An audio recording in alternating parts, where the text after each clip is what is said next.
आदाब नाज़रीन, आप देख रहे हैं जी सलाम आपके साथ। मैं हूं शबनम हसन। घर की जिम्मेदारियों के साथ साथ माशी उमूर में भी खवातीन अपना हाथ बटा रही हैं। यानी औरत हर सांचे में इस तरह ढल जाती है जिस तरह जरूरत होती है। बेशक औरत को महदूद किरदार में ढालकर उसकी बढ़ाई नहीं की जा सकती, लेकिन मर्दों की तरह हर शोबे में और हर मैदान में अपनी कामयाबी का परचम बुलंद कर रही हैं। और इसलिए आज जरूरत इस बात की है कि हम खवातीन की तरक्की की अहमियत को समझे, उन्हें बेहतर से बेहतर तालीम मुहैया कराई जाए, हर शोबे में खवातीन कामयाबी का परचम बुलंद कर सके और हर मैदान में कंधे से कंधा मिलाकर अपनी हिस्सेदारी और शिराकतदारी दे सके। लेकिन उसके लिए जरूरी है कि खवातीन को अपने घर से, अपने परिवार से और सरकार से हिमायत हासिल हो। इसी सिमत में आज हुकूमत कई इक़दामात भी कर रही है। मरकजी हुकूमत और रियासती हुकूमत मुख्तलिफ मंसूबों और स्कीम्स के जरिए खवातीन को हर वो सहूलत फराहम कराने की कोशिश करती है जिससे खवातीन तरक्की की इस दौड़ में बराबर की शरीक हो सके, क्योंकि यही है फख्र कश्मीर।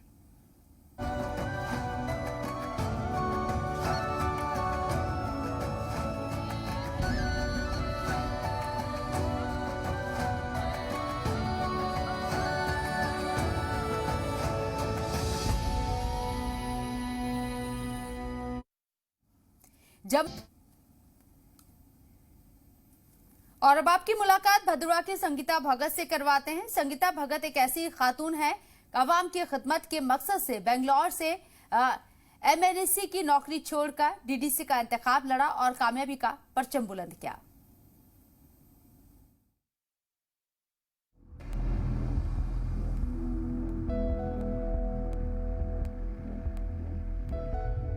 कहते हैं इरादे पुख्ता और हौसले मजबूत हों तो ख्वाबों की ताबीर अपने आप ही सच हो जाती है। हालात चाहे कितने मुश्किल ही क्यों ना हो, ख्वाब अगर हौसलों और मजबूत इरादों के साथ देखे जाएं तो रास्ते खुद ही आसान हो जाते हैं। ऐसा ही एक ख्वाब भदरवा के दूर दराज गाँव की रहने वाली संगीता भगत ने देखा था। और अच्छी बात यह है कि सिर्फ देखा ही नहीं बल्कि उस ख्वाब को सच भी करके दिखाया। संगीता का ख्वाब लोगों की खिदमत करने का और अपने इलाके के लोगों को मदद फराहम करने का था, लेकिन सिस्टम का हिस्सा ना होने और प्राइवेट सेक्टर में नौकरी के सबब वो अपने इरादों और अपने ख्वाब को पूरा नहीं कर पा रही थी। लेकिन संगीता इतनी आसानी से ठहरने और रुकने वालों में से नहीं थी। संगीता ने सख्त मशक्कत और मेहनत के बाद बैंगलोर की मल्टीनेशनल कंपनी में जो नौकरी हासिल की थी उससे इस्तीफा दे दिया, इस इरादे के साथ कि वो अपने गांव लौटेंगी और लोगों की खिदमत करेंगी। अपनी और अवाम की उम्मीदों पर संगीता खरी उतरी और नौकरी छोड़कर DDC इंतखाब में शानदार जीत दर्ज की। इतना ही नहीं, उनके हौसले, सख्त मेहनत और मशक्कत को देखते हुए उन्हें जिला विकास परिषद के नायब सदर का ओहदा मिल गया।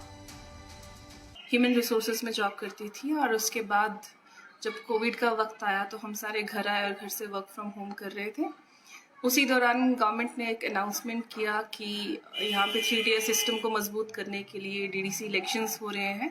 उसी दौरान मुझे एक मौका मिला, जब इलेक्शंस अनाउंस हुए तो मैंने सोचा कि लेट्स पार्टिसिपेट इन दिस, और BJP के थ्रू मुझे टिकट मिली और मैंने इलेक्शन कंटेस्ट किया, लकीली जीत गई। और उसके बाद as a district vice chairperson मैं आज यहाँ पे काम कर रही हूँ और कोशिश करती हूँ कि जो चीज़ें हमारे डिस्ट्रिक्ट में रिक्वायर्ड हैं, जो शायद पिछले काफ़ी सालों से नहीं हो पाई हैं, मेरी कोशिश है कि सारी ना सही बट कुछ जो चीज़ें हैं मैं ग्राउंड पे उतार पाऊँ और लोगों की मदद कर सकूँ। भदरवा से 12 किलोमीटर दूर वाक़े है दिग्गी गांव, जहां संगीता की पैदाइश हुई। 12वीं तक जम्मू से तालीम हासिल की और ग्रेजुएशन और पोस्ट ग्रेजुएशन की तालीम पंजाब टेक्निकल यूनिवर्सिटी से मुकम्मल की। 2012 में नौकरी के लिए बैंगलोर शिफ्ट हुई थी, जहां एक मल्टीनेशनल कंपनी में HR डिपार्टमेंट में सीनियर मैनेजर के ओहदे पर फाइज थी। वालिद रिटायर्ड बैंक अफसर और वालिदा NHPC से रिटायर हुई। बचपन से लोगों की खिदमत करने की ख्वाहिश थी, जो 2020 में उस वक्त पूरी हुई जब सरकार ने पहली बार जम्मू कश्मीर में DDC इंतखाब कराने का फैसला लिया। वुमेन्स के लिए काम करना और कई ऐसी चीज़ें जिन पे इस वक्त काम चल रहा है, और देखा जाए तो पुराने कई ऐसे इश्यूज है जो अभी सॉल्व नहीं हुए हैं, जैसे चाहे पानी का मसला हो, दूर दराज के एरियो में अभी तक पानी नहीं पहुंचा है। नरेंद्र भाई मोदी जी ने जो लास्ट ईयर अपने भाषण में कहा था कि हाँ, हमें नल से जल हर किसी के घर पहुंचाना है, जो जल जीवन मिशन है, हमारी ये कोशिश है कि एटलीस्ट उस चीज़ को हम ग्राउंड में इस वक्त उतारें और जो बेटर से बेटर हम अपनी सोसाइटी के लिए कर सकते हैं, लोगों के लिए कर सकते हैं, वो करने की कोशिश करें। संगीता की तरजीहात पर सरकारी स्कूलों की जदीदकारी, देही इलाकों के बच्चों के लिए बेहतरीन मौके बनाना, बेहतरीन सड़कें, पानी, बिजली और सबसे अहम आवाम को मुख्तलिफ स्कीम से आगाह करना शामिल है, जिससे इलाके के लोग सरकारी स्कीमों से मुस्तफीद हो सकें। संगीता ने बताया कि डोडा के ज्यादा से ज्यादा दूर दराज इलाकों तक सड़क बनाने की कोशिश की है, जिसकी वजह से आज जिला डोडा सड़कें तामीर में पूरे मुल्क में तीसरे मकाम पर है। साथ ही संगीता ने बताया कि आज आजादी के 75 बरस के बाद भी दूर दराज के इलाकों के लोग बुनियादी सहूलियात से महरूम हैं। संगीता की तरजीह है कि हर घर में पानी और बिजली पहुंच सके। कई ऐसी जगहें थी जहाँ पे कनेक्टिविटी के इश्यूज थे और कई ऐसी सड़कें थी जो काफ़ी सालों से उन पे काम चल रहा था, पर वो काम कहीं ना कहीं रुका हुआ था, वो पूरे तरीके से नहीं हो पा रहा था। तो हमारी पहली कोशिश रही कि उनको बीटी करवा के कंप्लीट किया जाए और जो नए प्रोजेक्ट्स हैं, जैसे हमारा टेंसना की एक जगह गाँव है, वो है चांटी टिटोरा वांग, वो है हमारा थलसरा है, मतलब ऐसे बहुत सारी पंचायतें हैं मेरी, जिनमें मेरी कोशिश रही कि न्यू डीपीआर्स जो है उनको तैयार किया जाए उनकी सर्वे करने के बाद, और एज सुन एज पॉसिबल जो है इन प्रोजेक्ट्स पे भी काम किया जाए।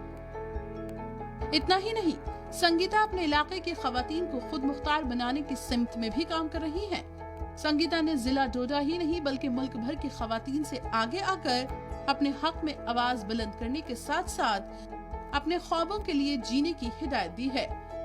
भदरवा से राजा रहबर जमाल की रिपोर्ट, जी सलाम।